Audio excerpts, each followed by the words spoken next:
chers passionnés de sport automobile, j'espère que vous allez bien. Bienvenue sur Radio Baïti, votre journal hebdomadaire tous les jeudis à 6h du matin à retrouver sur YouTube et sur YouTube Music. C'est votre nouveau rendez-vous sport auto. On fait le point sur toute l'actualité sport auto de la semaine. Et aujourd'hui, au programme de la Formule 1. Et oui, la Formule 1 est de retour cette semaine, comme vous le savez. On va bien évidemment parler du Grand Prix de Miami.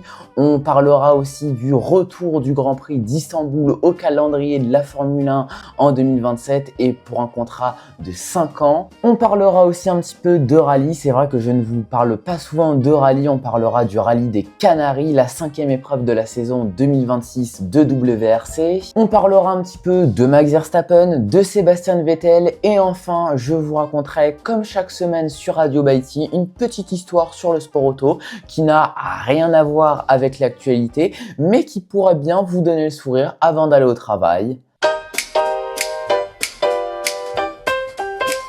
Allez, on commence avec la Formule 1 qui fait son retour à Miami. Après une longue pause, la FIA a apporté des changements au règlement pour essayer de régler un petit peu les problèmes du début de saison. Alors, si vous voulez tout savoir sur les changements qu'a apporté la FIA au règlement, je vous invite à aller voir la preview du Grand Prix de Miami qui sort ce soir sur ma chaîne YouTube à 18h. Donc voilà, rendez-vous ce soir à 18h si vous voulez tout savoir sur les changements qu'a apporté la FIA. La seule et unique séance d'essai libre à Miami, puisque je vous le rappelle, on a le droit à un week-end sprint à Miami, durera 90 minutes pour tester tous ces changements. Cette séance d'essai libre débutera à 18h30, suivie des qualifications sprint à 22h30. Le samedi, la course sprint aura lieu à 18h, les qualifications à 22h et le Grand Prix le dimanche à 22h aussi. On pourrait bien voir ce week-end pour la première fois cette saison Mercedes échapper à la victoire puisque beaucoup d'écuries ce week-end apportent un gros package d'amélioration. McLaren apporte un gros package d'amélioration, Ferrari également et Mercedes finalement est un petit peu la seule écurie qui n'apporte pas beaucoup d'amélioration. Mais vous inquiétez pas les amis, on voit tout ça dans la preview ce soir à 18h sur ma chaîne YouTube. Alors on a eu une longue pause mais on a eu beaucoup d'annonces et surtout une qui pour ma part m'a fait très plaisir, c'est le retour du Grand Prix de Turquie au calendrier de la Formule 1 à partir de 2027 et ce pendant 5 années consécutives. Alors pour ceux qui ne le sauraient pas, la Turquie a déjà accueilli la Formule 1 de 2005 à 2011 après une dernière édition remportée par Sébastien Vettel en 2011. La Turquie a fait son retour dans le championnat du monde de Formule 1 en 2020. Alors ce n'était pas prévu au départ, mais la pandémie du Covid-19 a totalement chamboulé le calendrier et Lewis Hamilton y a d'ailleurs remporté son 7e titre mondial cette année-là.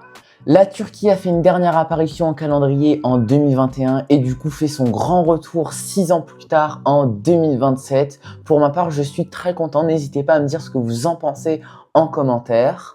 Alors quelques petites informations sur le circuit, il mesure 5,3 km et le record de la piste est détenu par Valtteri Bottas qui l'a signé en 2021 en 1:30.432.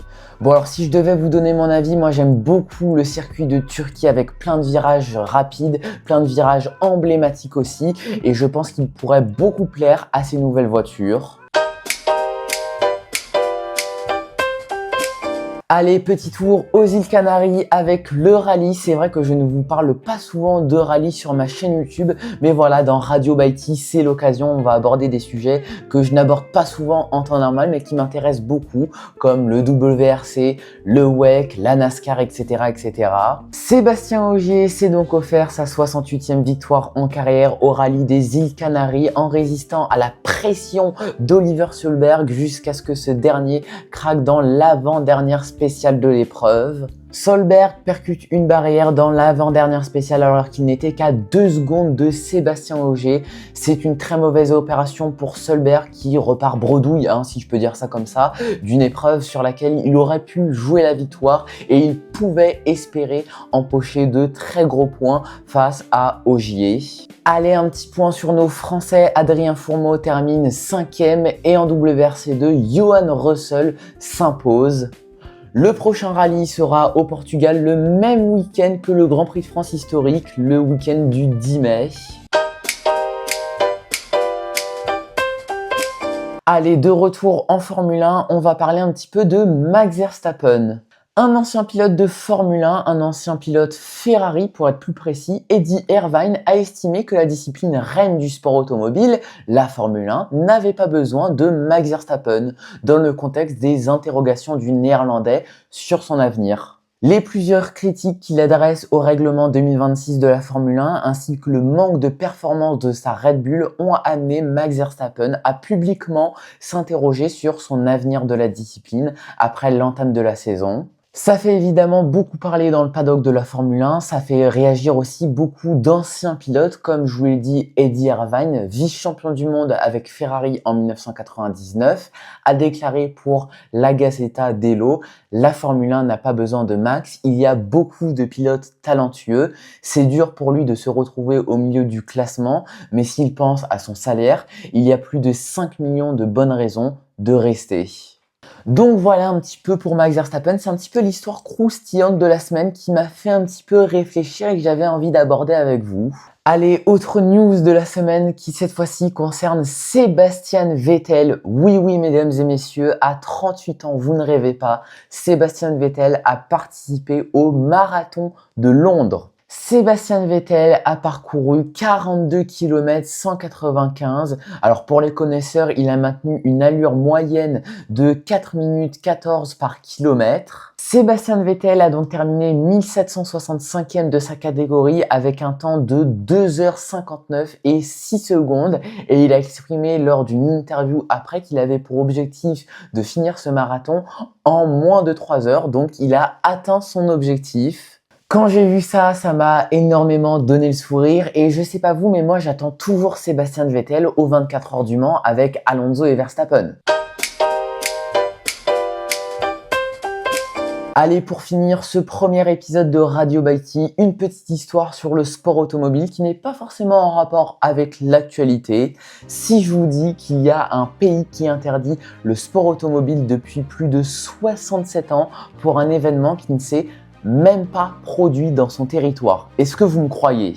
Au cours de l'histoire, plusieurs pays ont interdit le sport automobile, comme la France, la Norvège et surtout la Suisse. C'est le pays qui va nous intéresser. Ces interdictions ont été mises en place de 1972 à 1984 pour des raisons écologiques, comme en Norvège pendant le choc pétrolier, ou encore pour des raisons de sécurité, comme pour l'accident des 24 heures du Mans en 1955. Cet accident a fait 80 morts et 120 blessés, et c'est exactement pour cette raison-là que 3 ans plus tard, en 1958, la Suisse interdit définitivement toute course automobile publique sur son territoire. Alors si vous regardez un petit peu sur Wikipédia, vous allez me dire « Oui, mais là tu étais en train de nous mentir, il y a eu un Grand Prix de Suisse en 1982 ». Alors oui, il y a bien eu un Grand Prix de Suisse de Formule 1 en 1982 qui s'est déroulé à Dijon. Est-ce que je dois vous rappeler où se trouve la ville de Dijon ? Je ne pense pas. Alors, au fil des années, beaucoup de personnalités essayent de faire revenir le sport automobile en Suisse et c'est en 2018 que le sport auto revient officiellement en Suisse avec un Grand Prix de Formule E, voilà, en 2018 et aussi en 2019 l'année suivante. Alors après ce Grand Prix de Formule E en 2019, il n'y a plus rien eu, mais ça a quand même changé la mentalité des Suisses concernant le sport auto.